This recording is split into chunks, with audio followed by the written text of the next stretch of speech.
একটি লজ্জাজনক ঘটনা ঘটে গেল বরিশালে।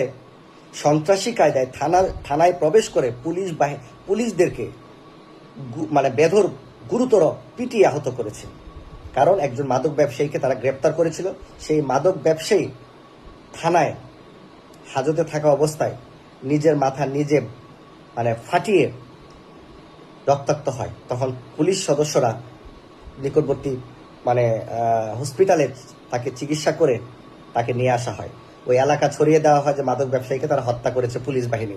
তো ওই মাদক ব্যবসায়ীর চেলাপেলারা তার আত্মীয় স্বজনরা লাঠি সোঁটা নিয়ে থানায় আক্রমণ করে, সরকারি স্থাপনায় ভাঙচুর করে, আক্রমণ করে। এটা একটা লজ্জাজনক। আমি পুলিশ বাহিনীকে বলবো যে আপনাদের হাতে অস্ত্র দেওয়া হয়েছিল কি জন্য? দেশকে রক্ষা করার জন্য, এলাকার শান্তিতে রাখার জন্য এবং সর্বপ্রথম নিজের জীবন বাঁচানোর জন্য। মাদক ব্যবসায়ীরা থানায় আক্রমণ করবে আর আপনারা অস্ত্র দিয়ে আপনারা কি মানে কি বলবো মানে খেলাধুলা করার জন্য অস্ত্র রাখছেন? নিজের জীবন বাঁচাতে পারলেন না কেন? তাদেরকে গুলি করলেন না? গুলি করে সার্কার করে দিতেন। আপনারা তো 5ই আগস্টের আগের পুলিশ না, 5ই আগস্টের পরের পুলিশ। আপনারা জনগণের পছন্দের পুলিশ, বাংলাদেশের রাষ্ট্রীয় পুলিশ। আপনারা কেন মাদককে এখন আমরা চাই দ্রুততম ওই এলাকা মাদক নির্মূল হবে, শূন্য কোঠায় চলে আসবে। প্রয়োজন হলে তাদের বুক ঝারঝা করে দিবেন যদি আপনাদের আক্রমণ করে। এটাই আমরা চাই। মাদক নির্মূল বাংলাদেশ চাই, মাদক মুক্ত বাংলাদেশ চাই। পুলিশ বাহিনীকে বলবো আপনারা আরো কঠোর হস্তক্ষেপ দমন করবেন। অস্ত্র দেওয়া হয়েছে, নিজের জীবন আগে বাঁচাবেন, তারপর হলো সব কথা। দিলে তাহলে তাদেরকে আপনারা দেখেছেন না, ধান খেতে, পাট খেতে বিভিন্ন জায়গায় পালিয়ে থাকতে হতো। একটা পর্যায়ে কোনো আত্মীয় স্বজনও তাদের জায়গা দিত না। কারণ যেই আত্মীয় স্বজন জায়গা দিত, দেখা যেত ওই আত্মীয় স্বজন মামলার শিকার হতো। ওই আত্মীয় স্বজনকেও নানা রকমের মানে শাস্তি ভোগ করতে হতো, মামলা হামলা শিকার হতে হতো।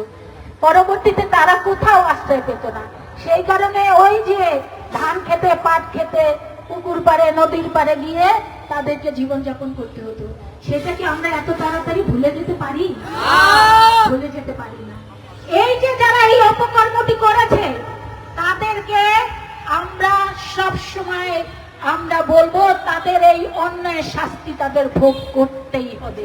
এখানে কোনো কম্প্রোমাইজ নাই। তবে পাশাপাশি মিঠু যেটি বলল, আমি ব্যক্তিগতভাবে এটা বলতে চাই, এই মাদারীপুর রাজরের একটি লোকও যেন আমার দ্বারা ক্ষতিগ্রস্ত না হয়। একটি লোক, সে আমার দলের হোক আর দলের বাইরে হোক, একটি লোককেও আমি ক্ষতিগ্রস্ত করতে চাই না। আমি বলতে চাই আইন তার নিজস্ব গতিতে চলবে। যে অপরাধী সে শাস্তি ভোগ করবে। সেখানে থানায় কোনো তদবির চলবে না। যারা তদবির করবে আমি মনে করি তারা অন্যায়ের সাথে আপোষ করলো, তারাও অন্যায় অপরাধী।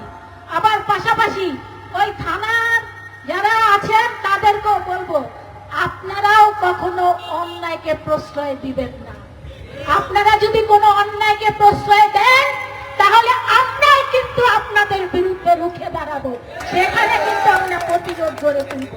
অর্থাৎ আমরা বলতে চাই প্রশাসন এবং রাজনৈতিক নেতৃবৃন্দ একে অপরের পরিপূরক হিসাবে আমরা একটি নতুন রাজল গড়ে তুলতে চাই। যেই রাজরে কোনো অন্যায় থাকবে না, যেই রাজরে কোনো মাদকাসক্ত কোনো ব্যক্তি থাকবে না, যেই রাজরে কোনো চাঁদাবাজ থাকবে না, যেই রাজরে কোনো সন্ত্রাসী নেতা কর্মী কিংবা সন্ত্রাসী কোনো ব্যক্তি থাকবে না। এরকম একটি রাজর কি আপনারা গড়ে তুলতে চান? এরকম একটি রাজর আমরা গড়ে তুলতে চাই। দেখেন, এখানে আমাদের মাননীয় প্রধানমন্ত্রী কিন্তু ইতিমধ্যে আমাদেরকে দিক নির্দেশনা দিয়েছেন। বলেছেন আমাদের প্রশাসনকে জনগণের বন্ধু হতে হবে, ঠিক একইভাবে রাজনীতিবিদদেরকেও কিন্তু জনগণের বন্ধু হতে হবে। অর্থাৎ অতীত দিনে রাজনীতি যেমন ছিল, রাজনীতি করলে কয়দিন পরে বাড়ি গাড়ি, কেউ রিক্সায় চলছে, 2 মাস পরেই দেখা গেছে কেউ হুন্ডায় চলছে, 1 মাস পরেই দেখা গিয়েছে সে গাড়ি হাঁকাইতেছে। ওই সব রাজনীতি এই বাংলাদেশে চলতে দিবে না আমাদের মাননীয় প্রধানমন্ত্রী জনাব তারেক রহমান।